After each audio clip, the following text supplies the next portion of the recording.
Bendize, ó minha alma, ao Senhor, e tudo que há em mim bendiga o seu santo nome. Bendize, ó minha alma, ao Senhor, e não te esqueças de nenhum dos seus benefícios. Salmos de número 103, verso 1 e 2. A paz do Senhor Jesus. Eu espero que você esteja bem, sua família esteja bem.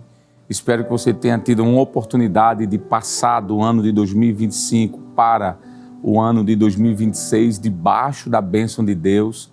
Mas, se por acaso, por algum motivo, você não tenha tido uma experiência muito boa nessa virada de ano e já no início deste ano novo, você esteja de alguma forma chorando ou sofrendo, creia que Deus ele é bom e que Ele pode mudar a situação da sua história. Comece com esses salmos de gratidão, mesmo sabendo de que não está lá tão bem como você gostaria que estivesse. Mas lembre-se, a salvação é o maior bem que nós temos. A vida eterna é o maior presente que Deus nos concedeu. Então eu quero neste momento desejar a você que este ano que inicia seja um ano de bênçãos, que as conquistas e que tudo aquilo que o Senhor Deus proporcionou você viver o ano passado sejam apenas pequenas coisas para aquilo que Ele vai fazer neste ano que inicia. Então que Deus te abençoe, receba a paz do Senhor Jesus. Quero enviar uma saudação especial a você que nos acompanha, que ainda não entregou a sua vida para Jesus. Você que não serve ainda a Cristo, mas está sempre conectado conosco.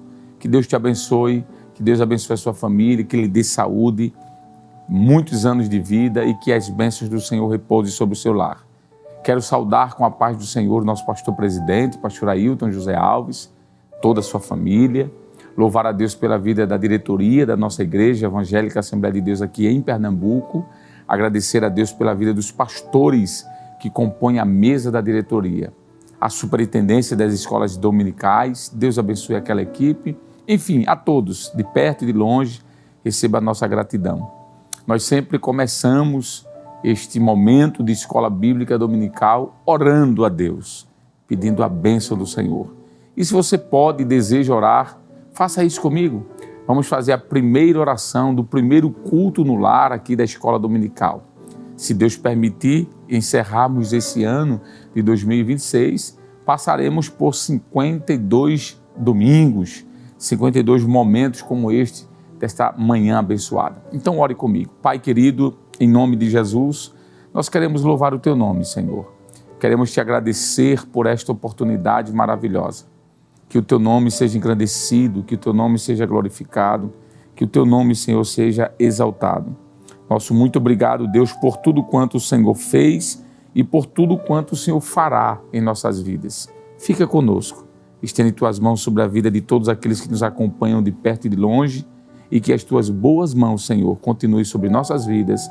É o que eu Te peço em nome de Jesus. Amém e amém. Muito bem, nós estamos iniciando mais uma escola bíblica dominical e sempre quando vamos iniciar, nós adoramos a Deus com uma oração, adoramos a Deus quando lemos a Sua palavra, mas adoramos a Deus quando louvamos com a harpa cristã. E antes de iniciarmos propriamente a lição que vamos estudar neste momento, nós queremos convidar aqui, mais uma vez, o presbítero, nosso irmão Jailson. Ele estará louvando a Deus com os hinos da harpa. E se você pode e deseja, abra sua harpa e nos acompanhe. Ou então, louve a Deus da forma que você puder. O importante é render a Ele louvores e gratidão. Presbítero Jailson, por favor, meu amigo, louve a Deus aqui, em nome do Senhor.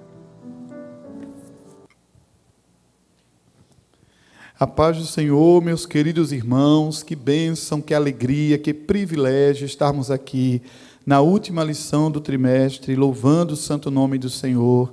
Queremos nesta hora agradecer a oportunidade ao escalado deste trabalho e também agradecer a confiança do nosso pastor presidente. Vamos abrir nossas harpas com muita alegria, hino de número 304, vamos louvar ao Senhor. Neste hino nós somos encorajados a nos animar, não é? A ter esperança. Por quê? Porque veremos a face adorada de Jesus. Aleluia.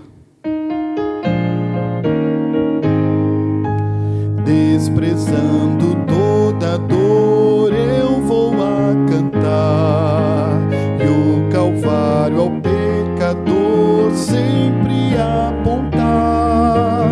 Flechas transpassaram-me, padeci grande dor, mas Jesus, minha luz, fez-me vencedor. A face adorada de Jesus verei, com a grei amada no céu estarei, na mansão dourada hinos vou cantar. A Jesus, minha luz, que me quis salvar. Pode a noite escura ser, nos servir Jesus, mas clamando com poder brilhará a luz. Podem os laços de Satã todos me cercar, mas Jesus pela cruz faz-me triunfar. A face adorada de Jesus verei, com a grei amada no céu estarei, na mansão dourada hinos vou cantar.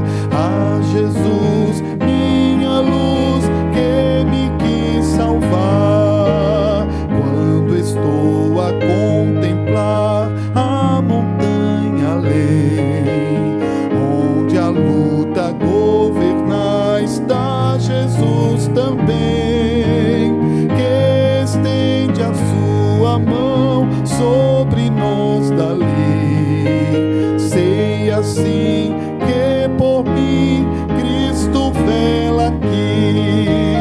A face adorada de Jesus verei, com a grei amada no céu estarei, na mansão dourada hinos vou cantar.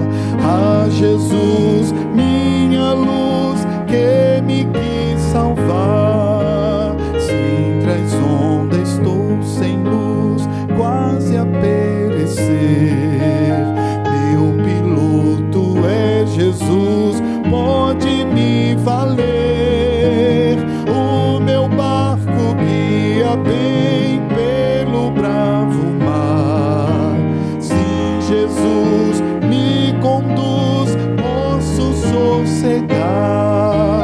A face adorada de Jesus verei, com a grei amada no céu estarei, na mansão dourada hinos vou cantar. A Jesus, minha luz, que me quis salvar. Amém. Aleluia. Glória a Jesus. Vamos continuar adorando o nome do Senhor. Hino de número 305, Campeões da Luz. Soldados somos de Jesus e campeões do bem da luz, nos exércitos de Deus batalhamos pelos céus, cantando vamos combater o vil pecado e seu poder. A batalha ganha está, a vitória Deus nos dá. Breve vamos terminar a batalha aqui e pra sempre descansar com Jesus ali. Todos os que são fiéis ao bom caminho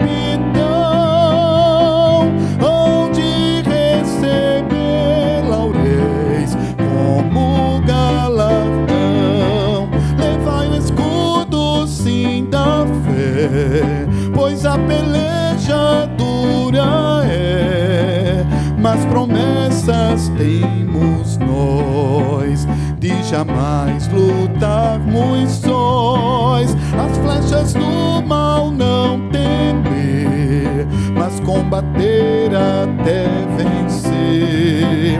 Olha os campeões pros céus, a vitória vem de Deus. Muito breve vamos terminar a batalha aqui e pra sempre descansar com Jesus ali. Todos os que são fiéis ao bom capitão hão de receber laureis como galardão. Se alguém cansado se encontrar, sem forças para pelejar, o Senhor quer te ajudar a vitória alcançar, o mal vencendo avançai, hinos a Jesus cantai, e da salvação falai, almas ao Senhor levai. Aleluia! Breve vamos terminar a batalha aqui e pra sempre descansar com Jesus ali. Todos os que são fiéis ao bom capitão hão de receber laureis como galardão.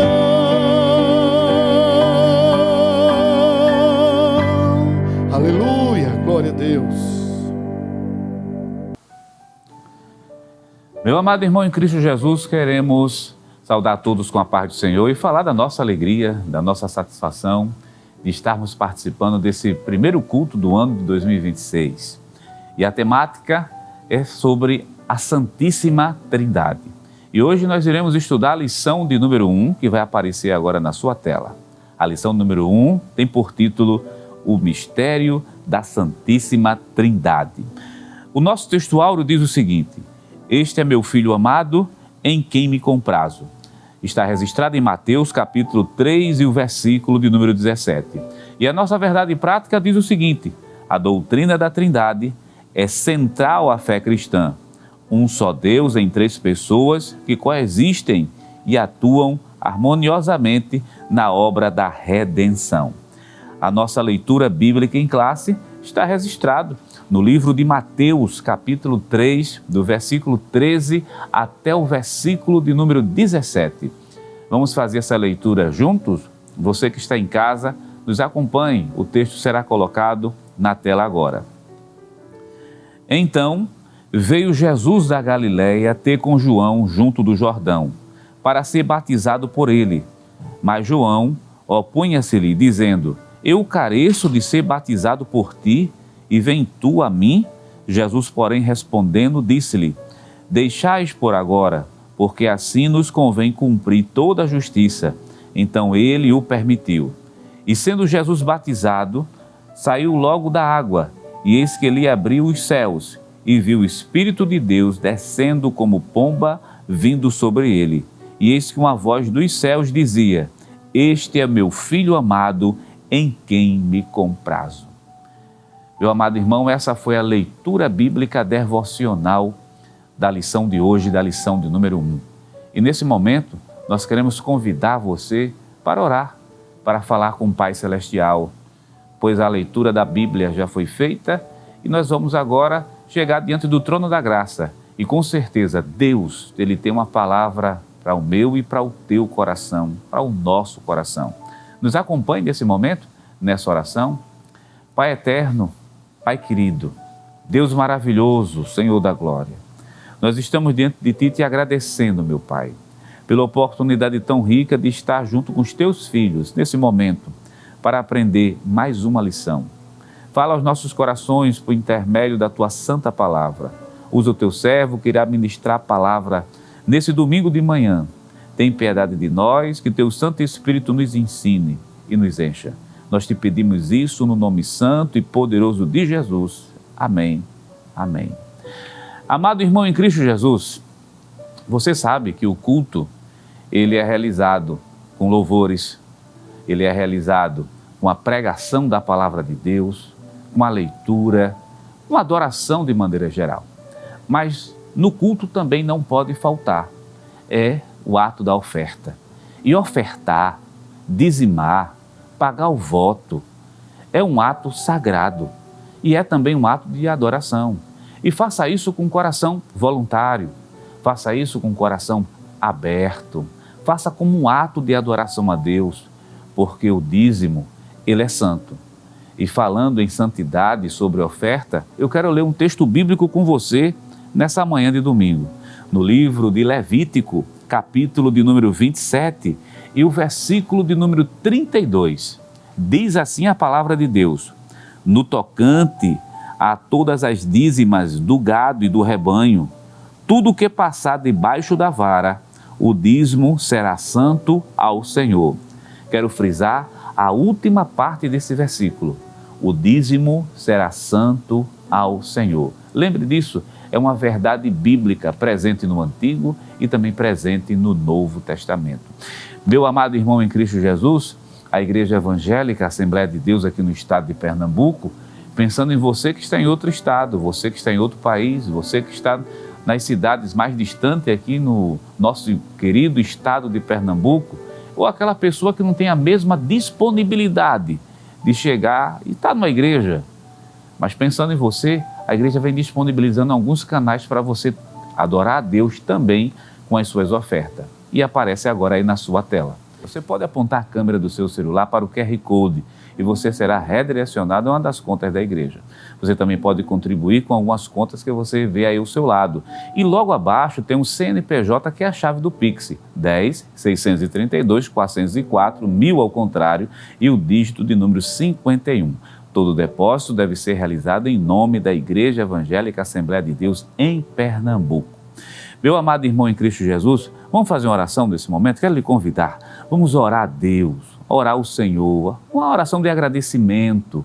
Se você está em um local que você pode curvar sua cabeça, até mesmo se ajoelhar, se é reservado, se pode fazer isso nesse momento, adore a Deus nesse momento, ore a Deus agradecendo a Ele e também vamos orar por aquelas pessoas que estão desempregadas. Eu posso estar falando por um pai de família que está desempregado, por uma mãe que nesse momento está orando pelo seu filho. Lembre de uma coisa, Deus tudo pode fazer e pode abrir uma porta para você, até mesmo ainda hoje. Nos acompanhe nessa oração. Pai querido, Deus maravilhoso, recebe a nossa adoração, que se faz representar nesse momento, através dos nossos dízimos, das nossas ofertas, dos nossos votos. Te agradecemos também e aproveitamos para agradecer pelo dom da vida, pelo pão que chega em nossa mesa, pela água, pelo sustento, pelo ar. Te agradecemos e te louvamos porque é Tu quem mantém a nossa vida. Recebe a nossa adoração, usa de misericórdia nesse momento com esse pai de família que está desempregado.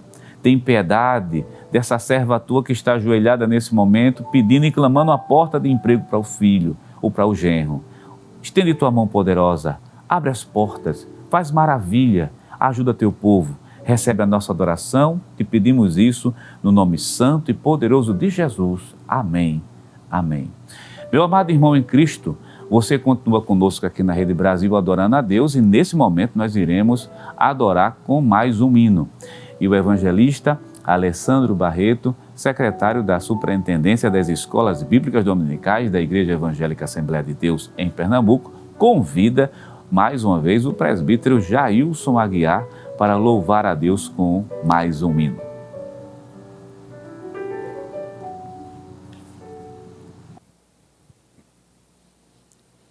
Glória a Deus, vamos adorar o nome do Senhor, hino de número 401, Jesus voltará.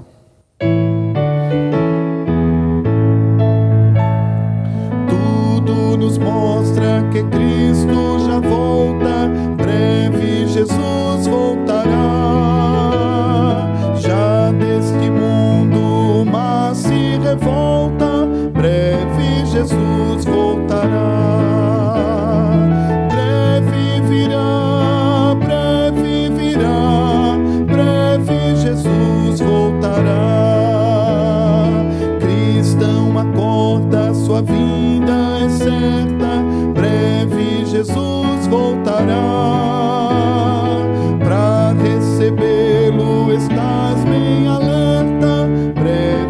Jesus voltará.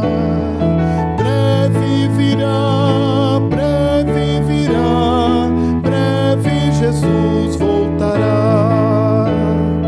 Crente proclama para os pecadores, breve Jesus voltará. Não haverá mais tristezas nem dores, breve Jesus voltará. Breve virá, breve virá, breve Jesus voltará.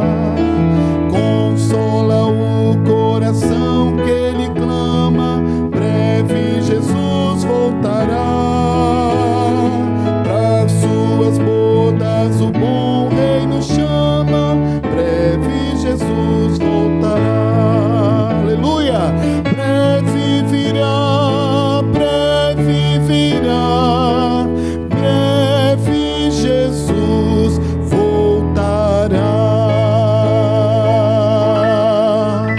Amém. Glória a Deus. Maravilha. Louvamos a Deus, ofertamos ao Senhor e agora nós vamos aprender a palavra de Deus. Como estávamos dizendo, nós chegamos aqui à lição de número 1, a lição que abre a porta para esse trimestre que estaremos estudando a partir de hoje, não é? O primeiro trimestre do ano de 2026. E hoje, dia 4 de janeiro do ano de 2026, nós estamos estudando a lição que trata sobre o mistério da Santíssima Trindade. Eu quero convidar você para estar lendo conosco a introdução da lição. Vai aparecer para você aí na tela, por favor, acompanhe conosco. Diz assim: o batismo de Jesus retrata um dos momentos da revelação divina sobre a natureza trinitária de Deus. Nele, de maneira simultânea, as três pessoas da Trindade se manifestam. O Filho é batizado, o Espírito Santo desce como pomba e o Pai fala dos céus.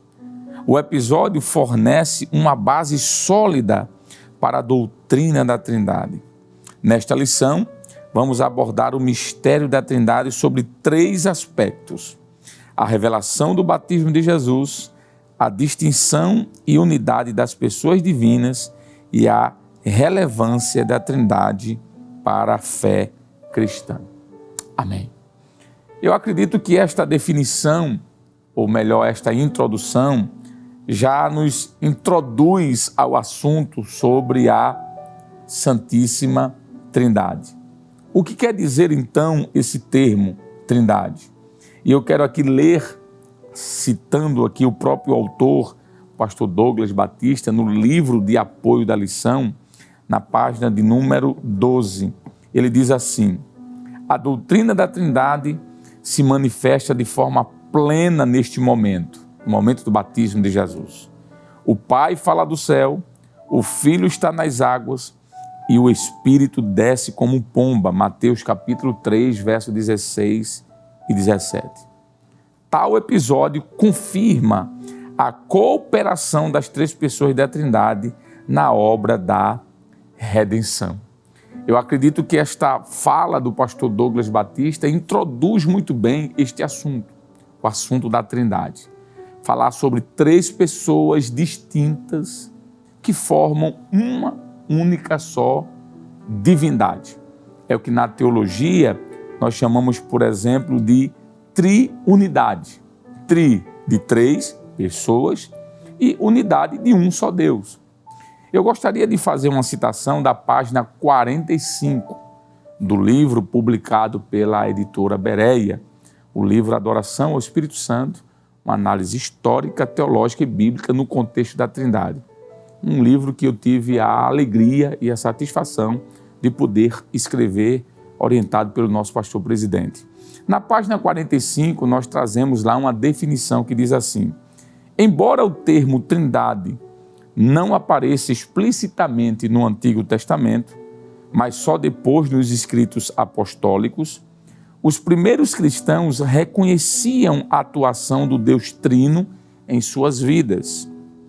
Sabiam que seu relacionamento com o Pai realizava-se por meio do Filho, mediante a ação e o poder do Espírito Santo. Página 45.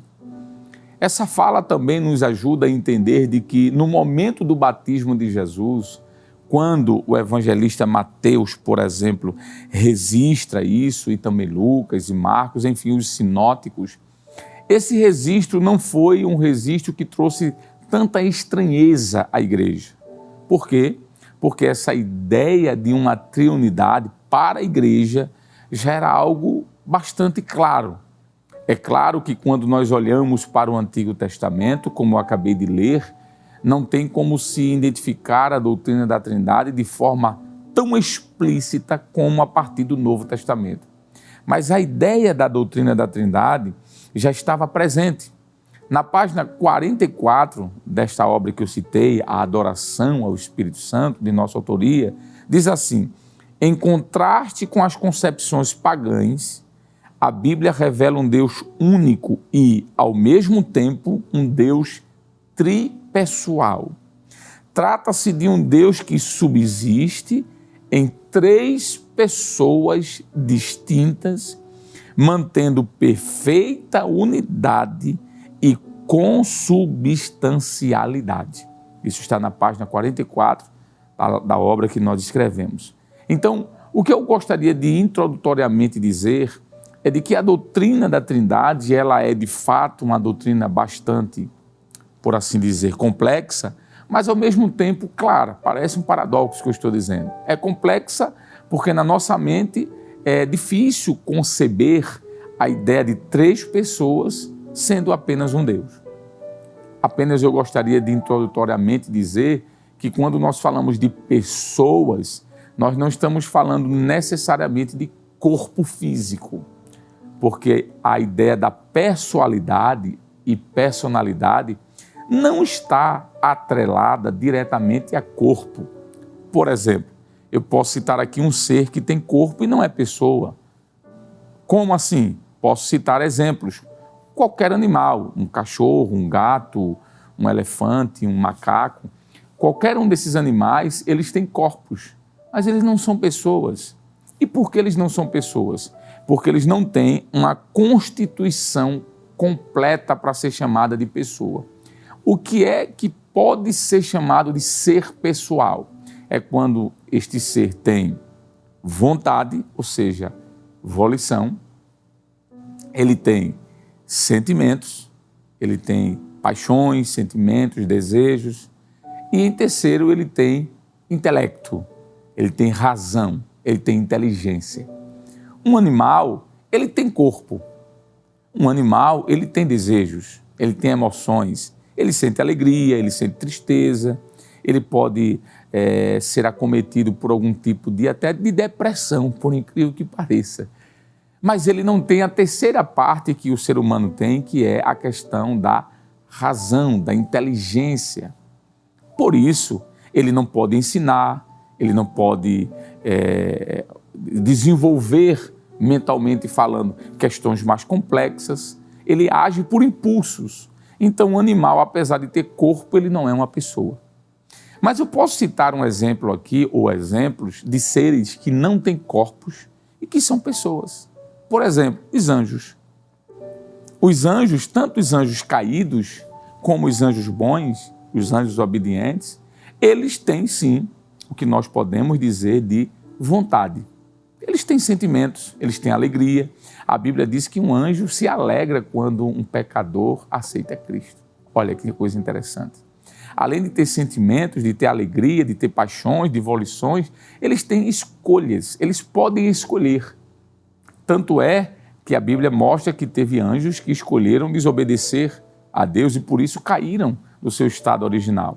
Já uma outra parte de anjos escolheram obedecer e ainda estão com o Senhor. Então eles têm poder de escolha. Então eles têm sentimentos, eles têm escolha, mas em terceiro lugar eles têm razão, inteligência. Eles pensam, eles conseguem resolver coisas complexas, porque Deus deu a ele a inteligibilidade. Então, apesar de um ser angelical não ter corpo, ele é considerado uma pessoa. Por quê? Porque ele tem essas três coisas: possibilidade de escolha, possibilidade de ter sentimentos e inteligência ou razão. Então, quando nós falamos da Trindade e falamos de pessoas, estamos falando desse mesmo aspecto. As três pessoas da Trindade, o Pai, o Filho e o Espírito, têm sentimentos. A Bíblia diz que Deus amou o mundo. A Bíblia diz, por exemplo, que o Espírito Santo ele pode ser entristecido. A Bíblia diz que ele pode ser resistido. O Filho também é apresentado como tendo sentimentos. Essas três pessoas da Trindade têm volição, ou seja, poder de escolha, de escolher, de eleger, de selecionar. E essas três pessoas têm inteligência. Quando a Bíblia diz que Deus fez o homem à sua imagem e semelhança, estava colocando ali em imagem e semelhança os atributos morais, bondade, amor, retidão, justiça, benignidade, bondade e aí por diante, mas também colocando as características da inteligência que Deus tem. Deus é um ser supra-inteligente. Ele é, nós chamamos de onisciente, tem todo o conhecimento. E ele distribuiu um pouco desse conhecer para o ser humano. Por isso que o ser humano é uma pessoa.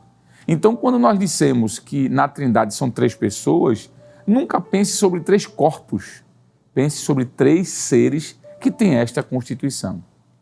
E por que eu fiz esta parte introdutória? Para tentar, quem sabe, resolver na cabeça de alguém essa confusão sobre pessoas, né? Quando nós falamos sobre pessoas da Trindade, estamos falando neste aspecto. Muito bem, o ponto 1 da nossa lição fala sobre a revelação trinitária no batismo de Jesus. Acompanhem comigo, por favor, na tela, o ponto 1, o subtópico 1, que fala sobre o batismo do Filho, a obediência de Cristo. Vamos ler? Jesus, o Deus encarnado, conforme João 1,14, desceu às águas do Jordão para ser batizado por João Batista, Mateus 3,13. Este ato, à primeira vista, pode parecer desnecessário, já que Jesus não era um pecador, conforme 2 Coríntios 5,21 e Hebreus 4,15. Contudo, ele disse: deixa por agora, porque assim nos convém cumprir toda a justiça. Fecha aspas, Mateus 3,15. Jesus não precisava ser batizado como uma forma de expressar arrependimento, conforme Mateus 3,6. Contudo, ele submeteu-se a essa tradição judaica, associando-se à condição dos pecadores que veio salvar, Mateus 5,17. Assim, o batismo de Jesus é o gesto de identificação com a humanidade pecadora em uma atitude de obediência ao plano redentor do Pai. Esse é o início visível da missão messiânica que culminaria na cruz, conforme Filipenses 2:8. Amém. Achei muito interessante essa parte inicial da revista, onde o pastor Douglas faz questão de explicar que Jesus se submeteu ao batismo de João, não é porque Jesus fosse pecador, ele não pecou. O texto nos diz, na segunda carta de Paulo aos Coríntios, capítulo 5, versículo 11, 21, corrijo, e Hebreus 4:15, de que ele em tudo foi pecado, mas não pecou em nada. Ele foi puro, santo, perfeito, em nada se achou contaminado. Mas por que então ele se batizou, já que o batismo de João era o batismo para remissão de pecados, era o batismo para perdão? Simples. Ele se batizou em águas apenas, como diz o pastor Douglas Batista, como um gesto de identificação à humanidade pecadora. É como se, em outras palavras, ele estivesse dando o exemplo. Ele estivesse dizendo, olha, o exemplo é esse, pode me seguir. Tanto é que João diz, eu que preciso ser batizado por ti e tu vens a mim. Quando João disse, eu preciso que seja batizado por ti, João estava dizendo, João Batista, eu sou pecador. Eu preciso de arrependimento. Eu preciso ser batizado. Mas Jesus disse, faça o que tem que fazer. Então, já de início, o que a gente pode dizer aqui é que Jesus se batiza não é porque ele era pecador e precisava de arrependimento, mas para servir de exemplo para os demais. Muito bem. O subtópico 2 desse primeiro ponto fala sobre a descida do Espírito, a unção para o ministério. Vamos ler. Me acompanhe, por favor, esse subtópico 2. Logo após sair das águas, Jesus viu os céus se abrirem, e Jesus viu os céus se abrirem e o Espírito Santo descer sobre ele em forma corpórea como uma pomba. Mateus 3,16, Marcos 1,10 e Lucas 3,22 e João 1,32.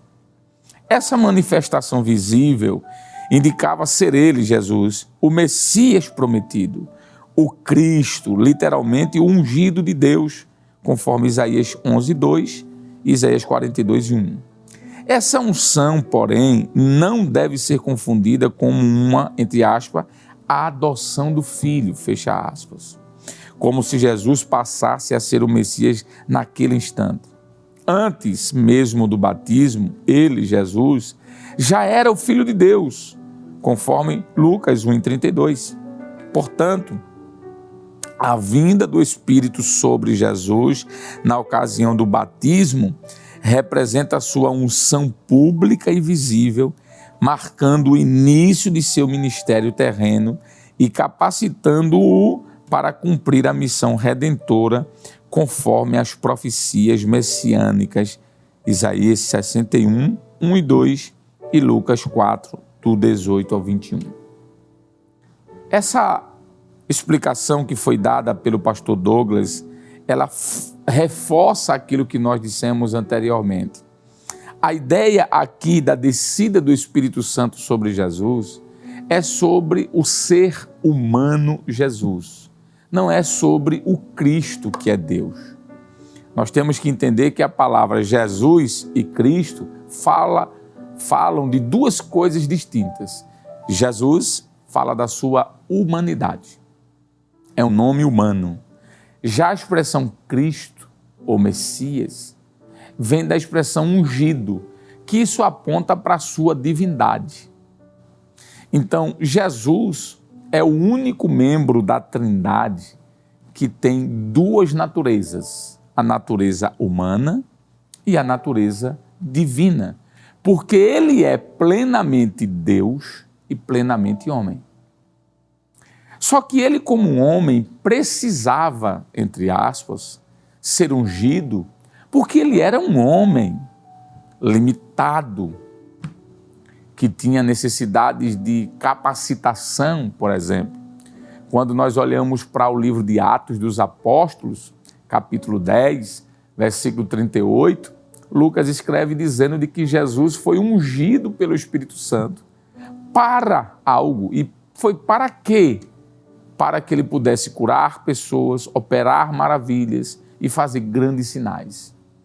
Então Jesus, como homem, como está aqui no texto, no momento do batismo, ele foi revestido dessa unção. O Espírito Santo veio sobre o Jesus, o ser humano, capacitando-o para que ele pudesse realizar as grandes obras que haveria necessidade de ser feita no seu ministério. Então, nós precisamos aqui fazer uma distinção. Na Trindade, o Pai é uma pessoa, já falamos, o Espírito Santo é uma outra pessoa e o Filho é uma outra pessoa. O Pai não é o Filho, assim como o Filho não é o Espírito Santo, e assim como o Espírito Santo não é o Pai nem o Filho. Mas as três pessoas são Deus. Eu posso citar João 8,16, mostrando que o Filho é diferente do Pai, Atos 10,38, mostrando que o Espírito Santo é diferente do Filho, e João 14,26, mostrando que o Pai é diferente do Espírito e do Filho. Então, esse entendimento sobre a Trindade é importante para que a gente não confunda a ideia do Jesus humano e Jesus divino. O Jesus divino, é Deus, o Messias. Mas o Jesus que é humano, ele precisa desta capacitação. É por isso que Isaías, o profeta Isaías, disse que um menino nos nasceu, e depois ele diz, e um filho se nos deu. O menino que nasce é o ser humano, Jesus. E o filho que é dado, veja, o filho não nasce, ele é dado. João 3,16 diz, porque Deus amou o mundo de tal maneira que deu seu Filho unigênito, para que todo aquele que nele crer não pereça, mas tenha a vida eterna. Então, o Filho aqui é o Cristo, é o que é Deus, é aquele que nunca foi gerado, porque ele é eterno. Ele é o Pai da eternidade, por assim dizer, como diz a palavra. Então, essa ideia da unção de Jesus ali é a unção no Jesus humano, não é no Cristo divino. O subtópico 3 nos diz assim, a voz do Pai, a aprovação celestial. Leia comigo, por favor. Por fim, uma voz audível do céu proclama, este é o meu Filho amado em quem me comprazo. Mateus 3,17, Lucas 3,22 e Marcos 1,11. Trata-se de uma declaração solene e pública do Pai, que não apenas confirma a identidade messiânica, mas também a divindade de Jesus. Essa afirmação remete às mensagens messiânicas e proféticas de que Jesus é o Filho eterno, o ungido de Deus, aquele que agrada plenamente o Pai. Salmos 2, verso 7, Isaías 42, 1. A voz celestial não inaugura sua filiação, mas a proclamação diante da humanidade, confirmando a encarnação do Verbo, conforme João 1,14. Desse modo, a voz de Deus no batismo autentica não somente a missão redentora de Jesus, mas demonstra sua filiação divina, porque ele é o Filho em quem o Pai tem completo prazer. Muito bem. Essa abordagem da lição é necessária, muito boa, porque quando nós olhamos para o que foi exposto, nós entendemos de que, como diz o autor, o pastor Douglas Batista, a voz que sai do céu e diz, este é meu filho, trata-se de uma declaração solene e pública do Pai para com seu Filho Jesus, para autenticar, por assim dizer, o seu ministério, para confirmar que ele era o Messias e também para acentuar a sua divindade, não é? Esta fala do Pai, ela remete, como está escrito, a várias profecias do Antigo Testamento, mostrando de que o Messias, né, o Machia, o Hamashia, o Messias, ele viria. E ele é, assim como o Pai é, eterno, divino. Porque quando nós falamos sobre Trindade, nós devemos dizer de que tudo, absolutamente tudo, que tem em uma pessoa da Trindade, necessariamente terá nas outras duas. Eternidade. O Pai, o Filho e o Espírito Santo são eternos. Onipotência, as três pessoas são onipotentes. Onisciência, as três pessoas são oniscientes. E aí por diante. Todas as características da divindade estão nas três pessoas. Então, quando Jesus disse ali, quando o Pai disse assim para Jesus, este é o meu Filho amado em quem eu me comprazo, ele estava apenas reforçando de que aquele Filho era Deus também. Além de ser humano, ele era Deus. Seguindo um pouco a nossa lição, eu quero fazer a citação aqui da Bíblia de Estudo Pentecostal, edição global, sobre a expressão Trindade. Diz o seguinte, Deus é trino, isto é, três em um. Ele é um Deus, um único ser, conforme Deuteronômio 6:4, Isaías 45:21, primeira carta de Paulo aos Coríntios 8, versículos 5 e 6, Efésios 4, verso 6, 1 Timóteo 2:5. Que se revelou em três pessoas distintas, não separadas. Uma coisa é ser distinto, outra coisa é estar separado, ok? Então estão juntas, estão unidas, mas elas são interligadas e completamente unidas, o Pai, Filho e Espírito Santo. E aqui é citado Mateus 28, 19, segunda carta de Paulo aos Coríntios 13, verso 14, e primeira carta de Pedro, capítulo 1, versículo 2. Cada pessoa da Trindade é completamente divina, isto é, completamente Deus, igual às outras. No entanto, não são três deuses. Repito, não são três deuses, mas apenas um Deus. Isso é o que diz a Bíblia de Estudo Pentecostal na versão global, que foi aquilo que nós já falamos anteriormente.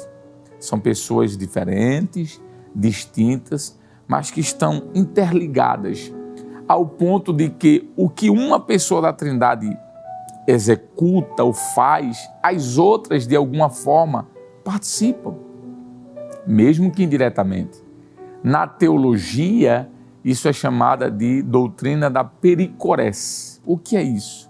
É a ideia de que uma pessoa da Trindade está entrelaçada na outra, ao ponto de que uma pessoa onde ela está agindo ou está presente, de alguma forma as outras duas também. O que pode acontecer é que uma ou outra vai se sobressair, dependendo do contexto do texto que aparece na Bíblia, mas as outras pessoas estão participando. Elas são inseparáveis. Não tem como colocar o Filho aqui, o Pai ali, o Espírito Santo aqui, e dizer, isso aqui foi só o Filho que fez, ali foi só o Pai que fez, ou então aqui foi só o Espírito. Não tem como. Biblicamente falando, isso não é possível. As três pessoas estão em uma eterna comunhão, estão em uma eterna intrapenetração, como aparece essa expressão em muitas teologias sistemáticas e na própria declaração de fé das Assembleias de Deus no Brasil. Bom, eu espero que você esteja acompanhando esse assunto. Sabemos que é um assunto um tanto quanto para alguém que não tem talvez uma experiência na vida cristã maior, ou quem sabe uma formação acadêmica, teológica, pareça um pouco truncado ou difícil. Mas o trimestre está começando agora, não se preocupe não, porque teremos aí com esta 13 lições. Então vai ser um tempo bem favorável para que essa doutrina possa estar sendo trabalhada aos poucos e trazendo aí resposta às suas dúvidas. Vamos para o segundo ponto então da lição. O segundo ponto vai estar aparecendo aí na sua tela, tudo bem? Acompanhe comigo. Fala sobre distinção e unidade das pessoas divinas. Primeiro ponto, unidade e distinção pessoal. Leia comigo. A doutrina da Trindade afirma que Deus é uma só essência. A palavra essência vem da palavra grega ousia. Mas subsiste em três pessoas distintas. A palavra pessoas vem do grego hipóstasis. A obra da redenção, por exemplo, é trinitária em sua essência. O Pai planeja e elege, Efésios 1:4. O Filho executa a obra expiatória, João 3,16 e Hebreus 9,12. E o Espírito Santo aplica os benefícios da salvação, conforme Tito 3,5 e Romanos 8,16. Assim, a unidade divina, longe de contradizer a Trindade, é enriquecida por ela, revelando um Deus que é, ao mesmo tempo, uno, ou seja, um em essência, e triuno, ou seja, três em pessoas. O Deus bíblico não é uma unidade absoluta, monolítica ou impessoal, mas sim uma unidade composta e dinâmica, eternamente subsistente em três pessoas distintas: Pai, Filho e Espírito Santo. Olha que coisa interessante, né? A possibilidade de estarmos aqui já resolvendo um conflito. São pessoas distintas, mas são inseparáveis, mas são coeternas, são divinas. Tudo que uma tem, a outra tem. Por exemplo, eternidade. Salmos 90, verso 2 diz que o Pai, ele é eterno. Mas Colossenses 1,17 diz que o Filho também tem essa característica. E Hebreus 9,14 diz que o Espírito Santo é o Espírito eterno. Observa que os três têm as mesmas características, né, da divindade. A onipotência, por exemplo, Gênesis 17:1, o Pai é chamado de Deus onipotente, todo-poderoso. Mateus 28:18, Jesus é dado a ele a característica da onipotência. E em 1 Coríntios capítulo 12, versículo 21, a onipotência é dada ao Espírito Santo. Veja que esses atributos que na teologia são chamados de atributos divinos, por que atributos divinos? Porque não são humanos. O humano não tem esses atributos, só Deus tem. Então essas pessoas da Trindade possuem essas características. Onipresença. Jeremias 23:24 diz que o Pai é onipresente. Já o texto de Mateus 28:20 diz que o Filho é onipresente. E ainda, Salmos 139, versículo 7, diz que o Espírito Santo é onipresente. Para onde me esconderei, né? Para onde eu irei do teu Espírito? E o salmista vai dizer que para onde for, o Espírito Santo estará lá. A onisciência, por exemplo, primeira carta de João 5:20, João diz que o Pai é onisciente. João, capítulo 21, versículo 17, diz que o Filho é onisciente, ele sabe de todas as coisas. Lembrando que aqui eu estou falando do Filho da sua parte divina e não da sua parte humana, porque a parte humana Jesus não sabia de todas as coisas. Alguém tocou nele atrás e ele disse, quem me tocou? Quando ele chegou diante do sepulcro de Lázaro, ele disse, há quanto tempo ele está aí? Então tinha coisas que ele não sabia responder, como ser humano, mas como Deus, sim, ele é onisciente. E também o Espírito Santo, primeira carta de Paulo aos Coríntios, capítulo 2, versículo 10, mostra que ele é o Espírito que conhece, que penetra, que sonda todas as coisas. E por que não dizer Criador? Só Deus tem o poder de criar as coisas. Gênesis 1:1, Salmos 33:6, Hebreus 11:3, segunda carta de Pedro 3:5, mostra que o Pai é criador. João capítulo 1, versículo 3 e o versículo 10, Romanos capítulo 11, versículo 36 e Apocalipse 4, versículo 11, mostra que o Filho Jesus também é criador. E por fim, Jó capítulo 26, verso 13 e também capítulo 33 de Jó, verso 4, bem como também Salmos 104, versículo 30, diz que o Espírito Santo é criador. Então veja, eternidade, onipotência, onipresença, onisciência, poder de criar, tudo isso está nas três pessoas da Trindade. Ou seja, o Pai, o Filho e o Espírito Santo são iguais. Eles são absolutamente compatíveis. Não existe nada que um tenha que o outro não tem. O subtópico 2 da lição fala sobre, ponto 2, subtópico 2, fala sobre a pluralidade na unidade no Antigo Testamento. Diz assim, o Antigo Testamento aponta para uma pluralidade dentro da unidade divina. Interessante, né? Pluralidade e unidade. O nome hebraico Elohim, plural de Eloá, é utilizado para designar o Deus único de Israel. Abre aspas. No princípio criou Deus, Elohim, os céus e a terra. Fecha aspas. Gênesis 1:1. No texto, o sujeito, que no caso aqui é Deus, está no plural, enquanto o verbo criou, que é a expressão bará, está no singular, indicando uma pluralidade pessoal em uma única essência divina.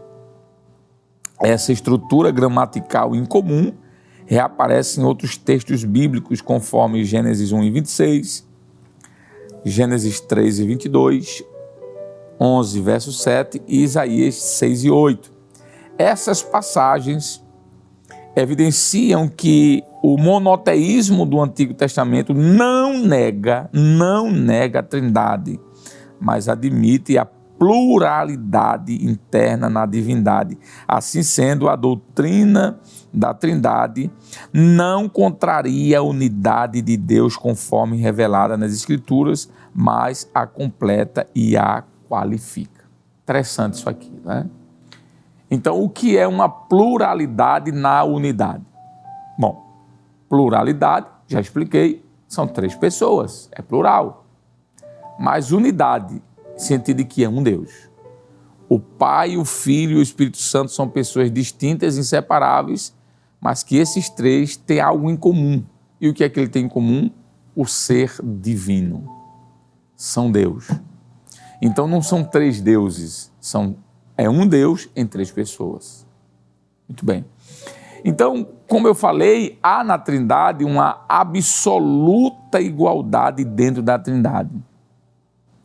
Diz o seguinte, o texto do pastor Ezequias Soares, ele diz assim: há uma absoluta igualdade dentro da Trindade, e nenhuma das 3 pessoas está sujeita por natureza a outra, como se houvesse uma hierarquia divina.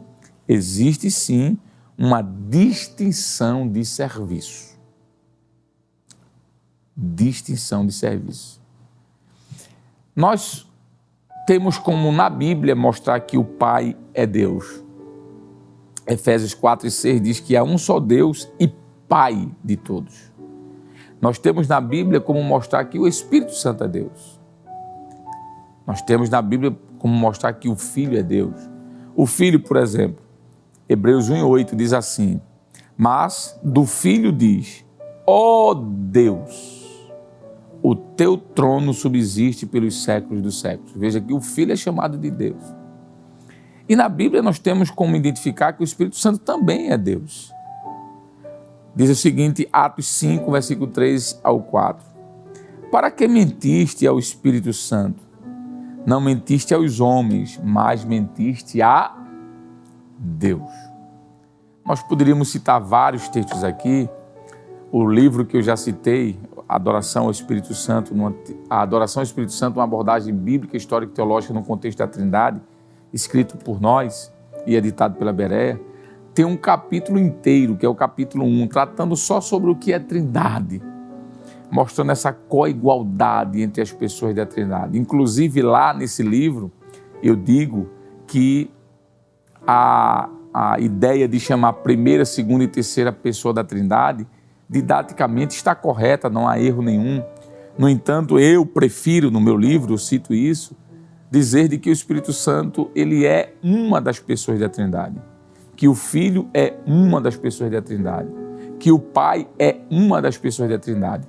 Eu evito, por exemplo, a ideia de primeira pessoa, segunda e terceira pessoa, para não dar margem a alguém, de repente, entender algum tipo de subordinacionismo divino, em que um é maior do que o outro e um se submete ao outro, que há uma submissão, mas uma submissão voluntária.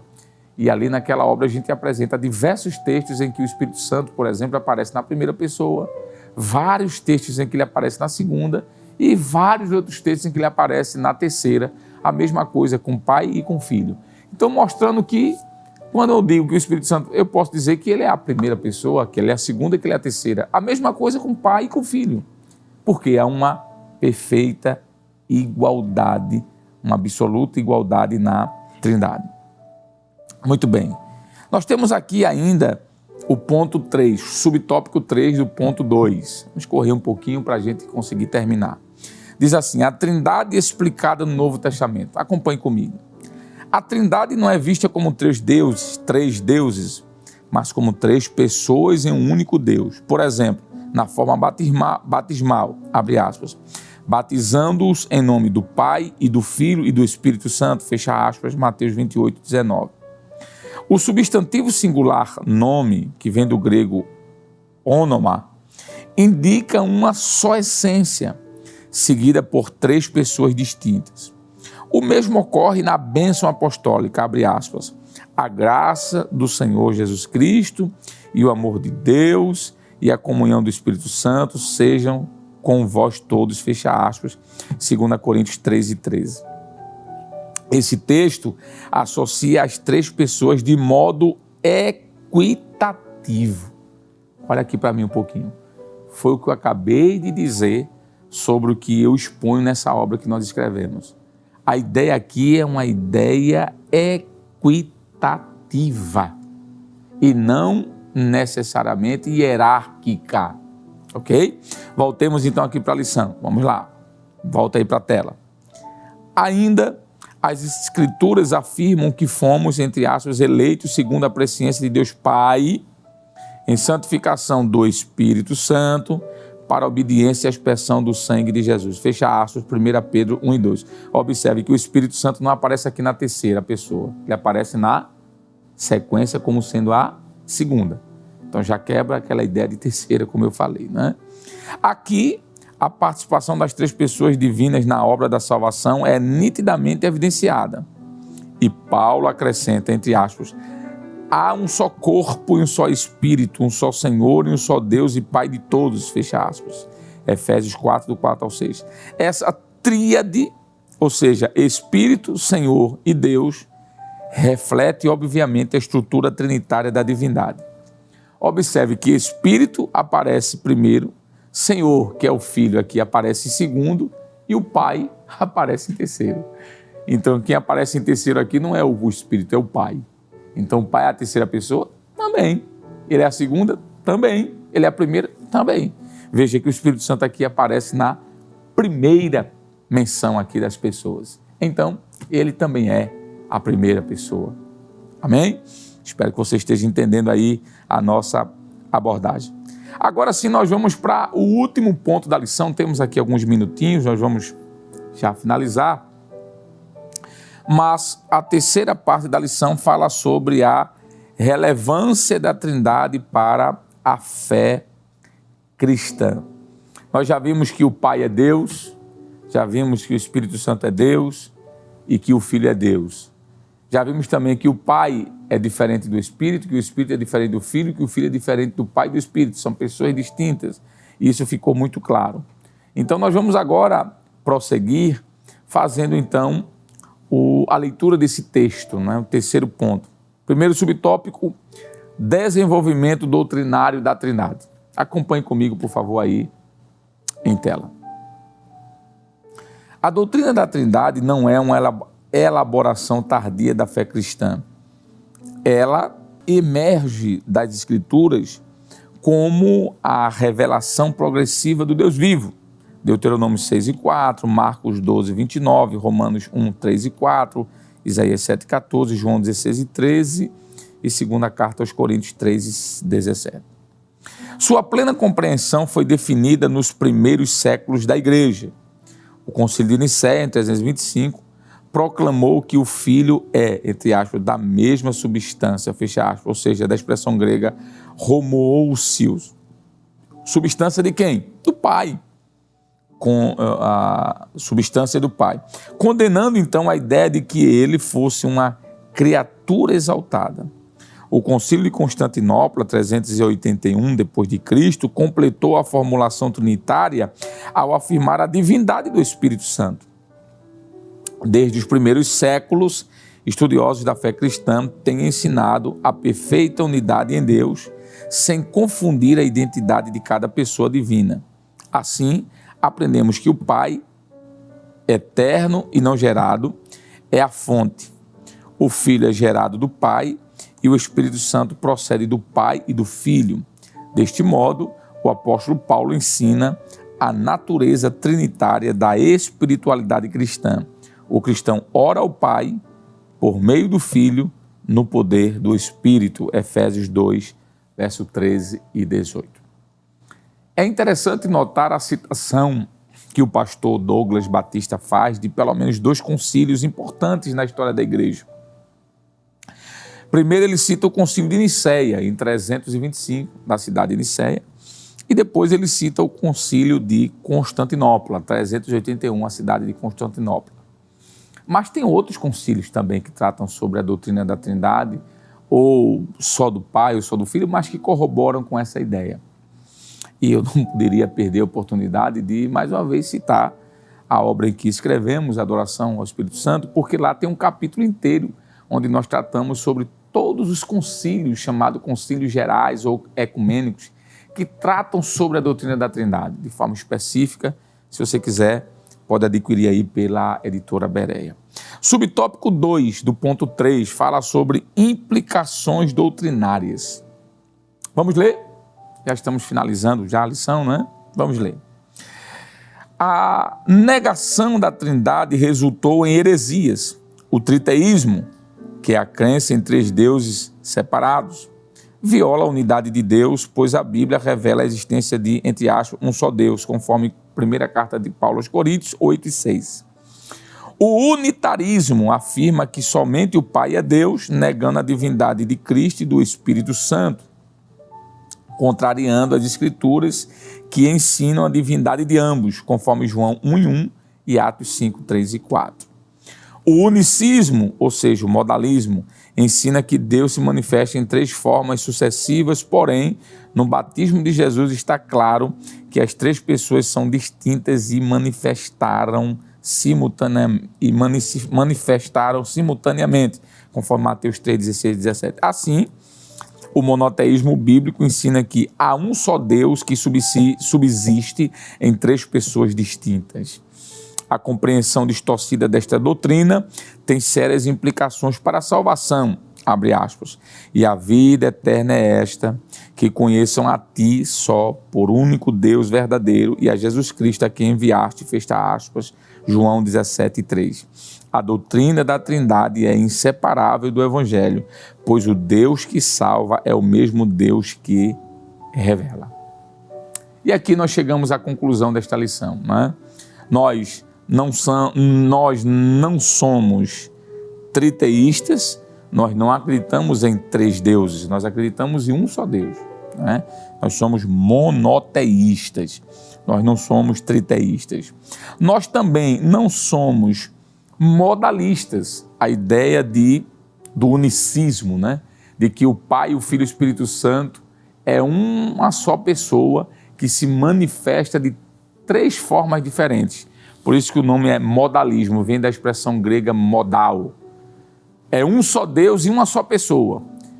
Mas essa pessoa no Antigo Testamento se revelou como Pai, essa mesma pessoa, não outra, no Novo Testamento se revelou como Filho, e essa mesma pessoa, na era da igreja, se manifesta como Espírito Santo. É como se fosse um ator que faz 3 papéis diferentes em um filme, por exemplo. Não são 3 pessoas. Isso são os modalistas. As igrejas unicistas. Nós temos várias igrejas unicistas aí no Brasil, né? Que não acreditam em 3 pessoas. Nós não somos unicistas. Nós somos trinitarianos. Nós acreditamos em 3 pessoas separadas e distintas. Mas também nós não somos aqueles que negam a divindade do Espírito Santo, que são chamados de pneumatomacianos. Quem são os pneumatomacianos?